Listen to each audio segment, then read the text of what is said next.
আমার একটা কথা ছিল। তার আগে আমার একটা কথা ছিল।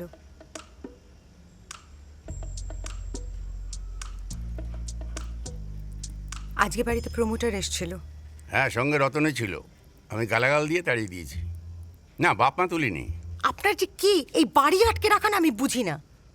রতন তো কোনো ভুল কথা বলেনি, ঠিকই তো বলেছে।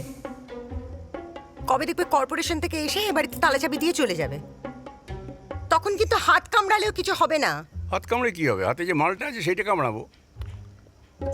দেখেছো? তোমাদের যদি ফ্ল্যাটে যাওয়ার ইচ্ছে হয়, বাবার বাড়িতে যে গয়না পেয়েছে বিক্রি করে দিয়ে চলে যাও। বাবা গয়না তুলে কথা বলবে না, ওটা আমার খুব শখের। ঠাকুর না করে কোনোদিন গয়না বেচে খেতে হয়। বলছি, আমার একটা কথা বলার ছিল। তার আগে আমার একটা কথা বলার ছিল। এই পাঁচুর মাকে আমি তাড়াতে চাই। কেন? কারণ অনেক। এক নম্বর কারণ হচ্ছে ও আমার চায়ে চিনি দেয় না। আর দু নম্বর কারণ হচ্ছে আমার সব কথা তোমার কানে গিয়ে লাগায়। তিন নম্বর হচ্ছে ওকে আমার পছন্দ নয়। চার নম্বর হচ্ছে কি?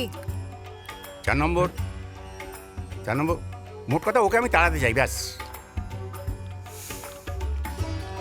বেশ, ও যদি চলে যায়, যে যার নিজের কাজ কিন্তু নিজে করবে। আমি হোটেলে খেয়ে নেবো। বলছি, তোমাদের এই অবান্তর কথা বলা শেষ হয়ে গেলে আমি একটা কথা বলি।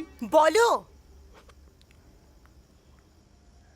আমি চায়নায় একটা জবের জন্য অ্যাপ্লিকেশন দিয়েছিলাম, সেটার ইন্টারভিউয়ের জন্য কল এসেছে। সেটা কনফার্ম হয়ে গেছে? তা এতক্ষণ বলছো না কেন? বলতে দিলে তো বলবো। তুই চেন্নাই চলে যাবি?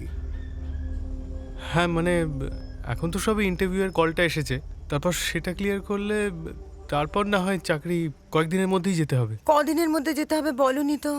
আবার একদিনের মধ্যে চলে আসবো তো।